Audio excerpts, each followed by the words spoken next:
قربانی کی ابتدا کب ہوئی، کیسے ہوئی؟ اس کا مختصراً واقعہ یہ ہے کہ حضرت ابراہیم علیہ السلام نے یوم ترویہ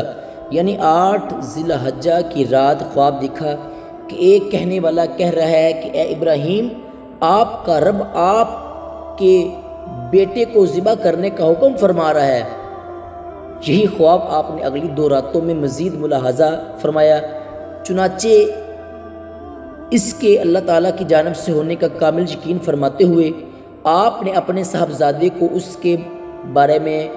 مطلع کیا۔ فرما بردار بیٹے نے فوراً اظہار رضامندی فرماتے ہوئے خود کو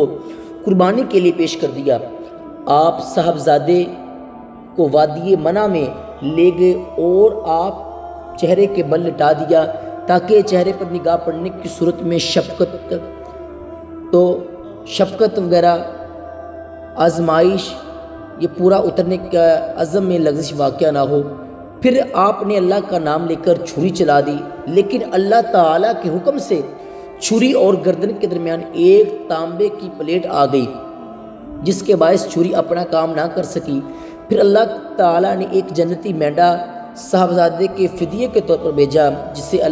جسے آپ نے اپنے دستے مبارک سے ذبح فرما کر قیامت تک آنے والے مسلمانوں کو اللہ تعالیٰ کی رضا پر راضی رہنے اور اس کے احکام پر خوش دلی کے ساتھ عمل پیرا ہو کر اس کی بارگاہ میں مقبول ہونے کا عظیم عملی درس عطا فرمایا۔ سورۃ الصافہ میں یہ واقعہ ان الفاظ میں بیان فرمایا گیا ہے، ترجمہ کہ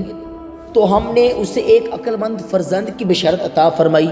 پھر جب وہ لڑکا والد کے ساتھ کام کے قابل ہو گیا تو والد نے کہا، اے میرے بیٹے، میں نے خواب دیکھا کہ میں تمہیں ذبح کر رہا ہوں، اب تم غور کر کے بتاؤ کہ تمہاری کیا رائے ہے۔ اس نے عرض کی، اے میرے والد، جس بات کا آپ کو حکم ہوا وہ کیجئے، خدا نے چاہا تو عنقریب آپ مجھے صابر پائیں گے۔ چنانچہ جب ان دونوں نے ہمارے حکم کی تکمیل کی اور باپ نے بیٹے کو ماتھے کے بل لٹایا تو اس وقت کی کیفیت نہ پوچھو، اور ہم نے ندا کی، اے ابراہیم، بے شک آپ نے اپنا خواب سچ کر دکھایا، ہم نیکیوں کو ایسے ہی صلہ دیتے ہیں۔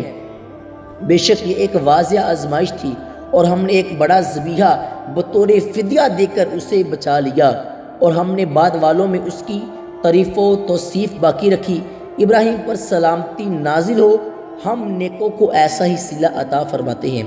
یاد رکھیے کہ اس بارے میں علماء اسلام کا اختلاف ہے کہ وہ صاحبزادے حضرت اسحاق علیہ السلام تھے یا حضرت اسماعیل علیہ السلام، لیکن